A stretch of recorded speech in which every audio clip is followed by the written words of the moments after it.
The prairie had a way of swallowing sound. Even the wind seemed to move in silence that afternoon, bending the brittle grass in long, weary arcs. The widow worked alone by the fence line, her hands raw from the cold. The sky above carried the bruised weight of a storm. Clouds layered thick as wool, rolling low, the color of old gunmetal. She had learned to watch the sky more than she watched the land. Men came from the land. Trouble came from the sky. Her cabin stood on the slight rise ahead, a squat figure of timber and stone against the endless plain. Smoke drifted from the chimney, fragile and gray, whipped apart by the coming wind. She leaned her shoulder into the last post, drove a nail with a dull, echoing thud, and was turning toward the cabin when the first drop of rain struck her cheek. It was not the soft rain of spring, but the sharp, cold kind that stung like thrown sand. The clouds cracked open, and the storm came down in earnest. By the time she reached the porch, she was soaked through. The door banged shut behind her, muting the roar outside. She crouched before the fire, rubbing her arms, when the sound came, a heavy, wet collapse against the side of the cabin. She froze, hand instinctively going to the rifle by the hearth. Outside, the wind howled, and something shifted in the mud again, a human sound wrapped in pain. She unbarred the door and pushed it open into the wind. Rain slashed sideways, blurring the shape on the ground. At first she thought it was a drunk or a half-dead drifter, but as she stepped closer, she saw the truth in the cut of the hair, the beadwork along the fringes of the leather, the ochre paint still clinging to the cheekbones. An Apache, young, though not so young that his eyes, half open now, didn't carry a hardened, weathered edge. Blood ran from a wound high in his side, spreading dark through the soaked buckskin. The rifle stayed in her left hand, but her right moved without thinking, sliding beneath his arm. He groaned as she hauled him to his feet. He was taller than she expected, heavy with the weight of a man who could no longer stand. They stumbled through the doorway, his boots dragging against the threshold before she dropped him hard onto the floorboards. He tried to push himself up, but the effort only sent more blood seeping from his side. She knelt beside him, set the rifle within reach, and stripped the wet leather from his torso. A bullet wound, high but not clean through, fresh enough that the bleeding hadn't stopped, old enough that the skin around it had gone angry and hot. Whoever had fired it meant to kill him. Her jaw tightened as she reached for the small tin of whiskey on the shelf. She poured it over the wound. He hissed but did not move away. The knife came next, a thin, sharp-bladed thing kept for skinning rabbits. She slid it into the torn flesh, quick and precise, until the slug rolled free in her palm. His hand shot out, catching her wrist, but she held her ground, met his eyes, and said, "If you want to live, hold still." They stayed locked there for a long moment, the storm thrashing against the roof. His grip loosened, his breath shuddering. She stitched a wound with thread drawn from her sewing kit, each pull of the needle accompanied by the slow rise and fall of his chest. When it was done, she sat back on her heels, flexing her stiff fingers. He lay still, eyes closed, the lines of his face caught between exhaustion and defiance. She thought of her husband, of the night the cabin had burned and the gunfire had come from the dark, Apache voices among the flames. She had learned not to speak of that night, not even to herself. Yet here she was, saving one of them. She rose, hung his wet clothes over the fire, and returned with a wool blanket. He didn't take it at first. She dropped it over him anyway. "You'll be gone when you can walk," she said. His eyelids lifted just enough to meet her gaze. No thanks. No words. Just a flicker of something unreadable before they fell shut again. She ladled broth in the pot and set it near his head. Outside, the rain had softened to a steady hiss, but beneath it she caught another sound, the muted drumming of hooves on wet earth. She crossed the window, through the wavering glass. Figures moved on the horizon, low and fast, the stormlight catching on wet coats and rifle barrels. Riders, too far to see faces, close enough to feel the weight of pursuit. When she turned back, his eyes were open. He had heard them too. His jaw clenched, and his hand found the knife she'd left on the floor. "They're looking for you," she said. He didn't answer. She stepped to the door, slid the bar into place, and drew the curtains across the window. The storm outside was passing, but a darker one was waiting to break. She felt it as surely as she felt the slow, deliberate beat of his eyes on her. This was not a man she wanted in her home, but it was far too late for wanting. The hooves faded into the distance, the cabin holding its breath. Somewhere in the black of the night ahead, she knew they would circle back. She just didn't yet know which side would knock first. Morning came pale and slow, the sky a thin wash of silver over prairie. The storm had moved east, leaving the land washed raw, every blade of grass heavy with rain. Inside the cabin, the air held a lingering scent of wet leather and boiled coffee. She stood over the stove, ladling porridge into a tin bowl, feeling the weight of his eyes on her before she turned to see them. He sat propped against the wall, the wool blanket drawn around his shoulders, his face shadowed but alert. The stitches in his side had darkened with dried blood, yet he held himself with a kind of restrained pride, as though pain were an indulgence he wouldn't allow himself. She set the bowl beside him, and he accepted it without speaking. Each movement he made was deliberate, his gaze never straying from her face, as though every glance might cost him something. They ate in silence. She had learned long ago that words were not currency to spend freely. Out here, speaking too much could be as dangerous as keeping a loaded rifle without a safety. Still, she found herself curious about the man she had brought in from the mud, this quiet stranger whose presence seemed to shift the air in the room. "You're not from here," she said finally, her voice even.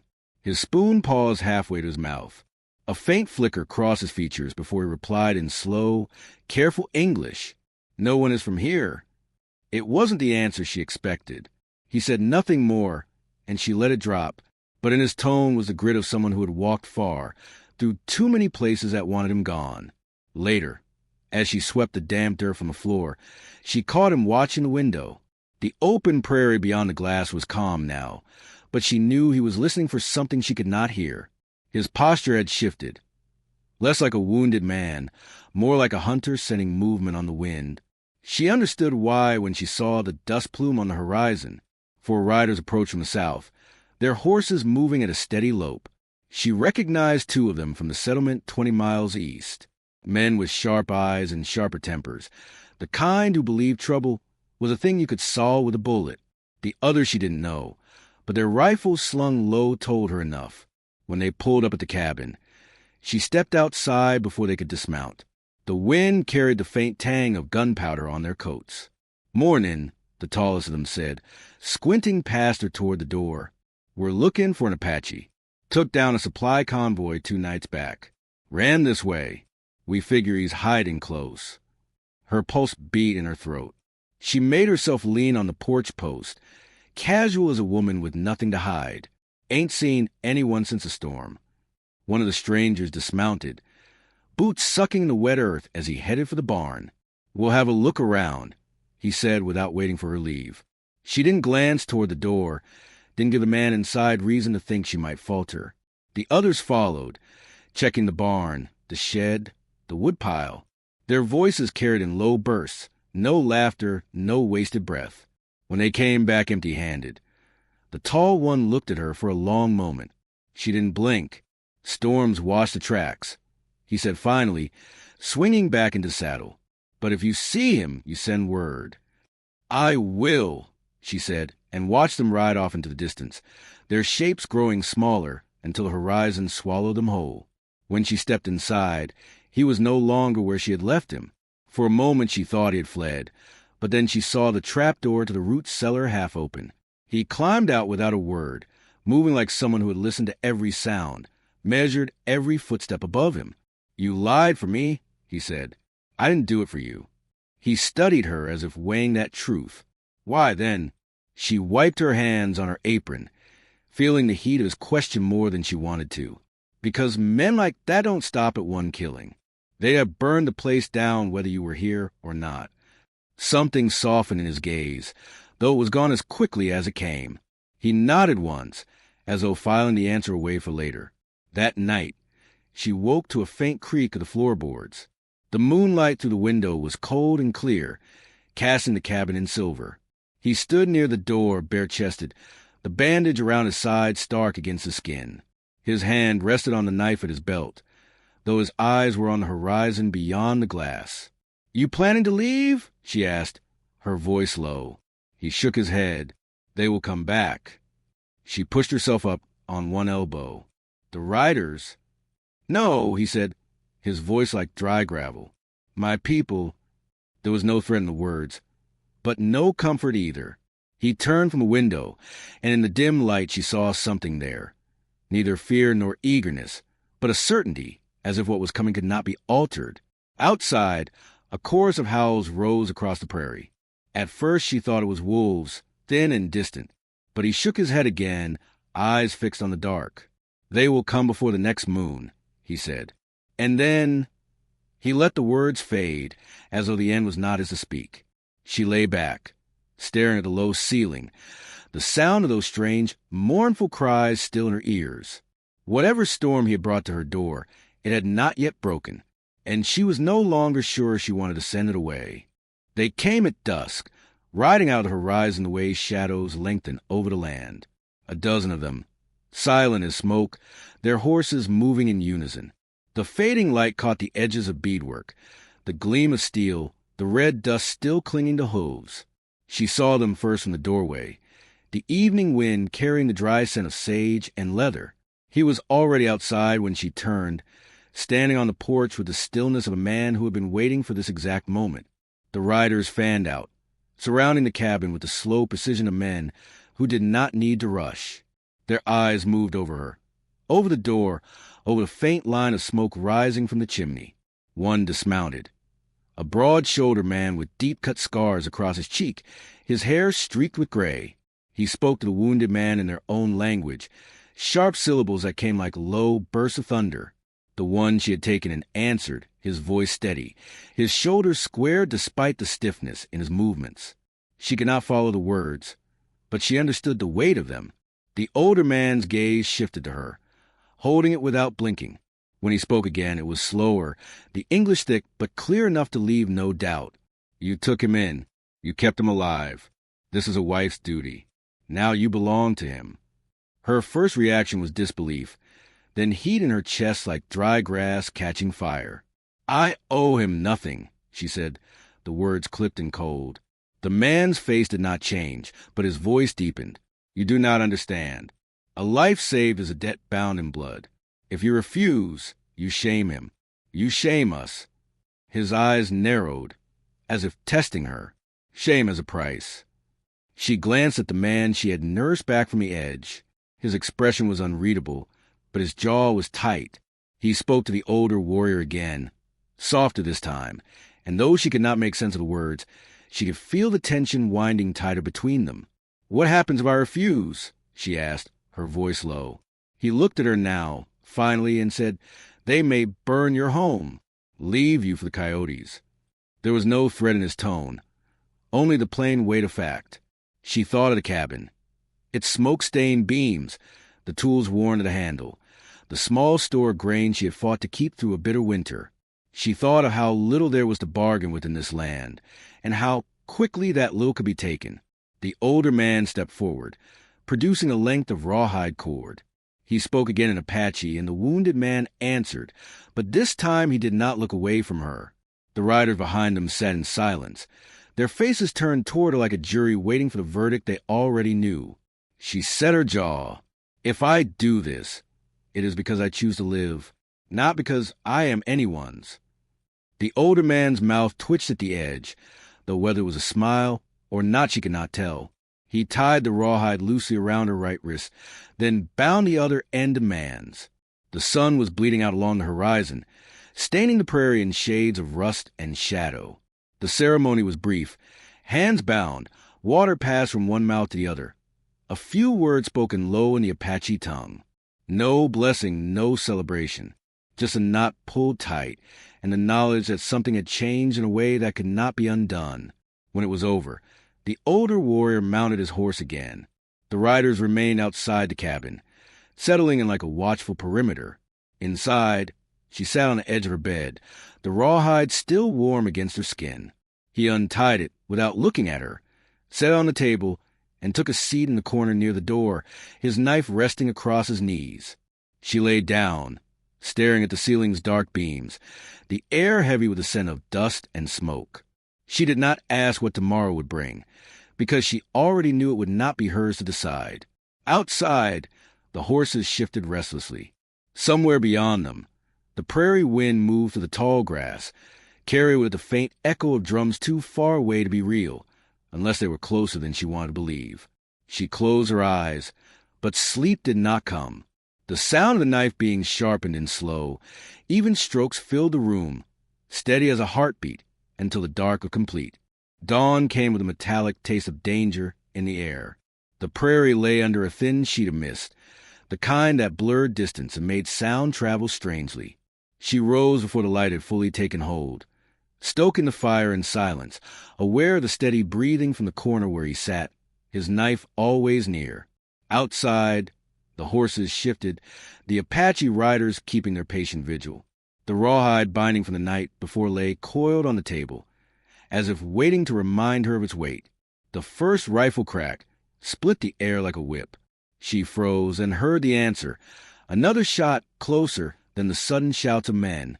He was on his feet before the echo faded, moving to the door with the quiet readiness of a man who had lived his life expecting such moments. Through the narrow space between curtain and frame, she saw them. Settlers on horseback, more than a dozen, fanning out just beyond range, rifles glinting in the pale light. The Apache outside were already mounting, their movements sharp, efficient. The first wave came fast, shots snapping through the mist, splinters bursting from the cabin's porch posts. One of the Apache riders toppled backward from his horse, a dark bloom spreading across his chest. Another turned his mount, shouting in their own tongue, and fired into the white veil of morning. He turned from the door, eyes locking on hers. "Get the rifle," he said, and the way he said it left no space for hesitation. She grabbed it from its place by the hearth, loaded with practiced hands. The cabin shuddered as bullets struck the walls, dust drifting from between the logs. They worked without speaking. He at one window, she at the other, covering the ground between them with alternating fire. Every time she pulled the trigger, the recoil bit into her shoulder, but there was no room for pain. Smoke built inside, mingling with the acrid tang of gunpowder. From outside, a voice rang out, one she recognized from the search 2 days before. "Send him out, woman, and we'll let you walk away. You don't, you'll burn with him."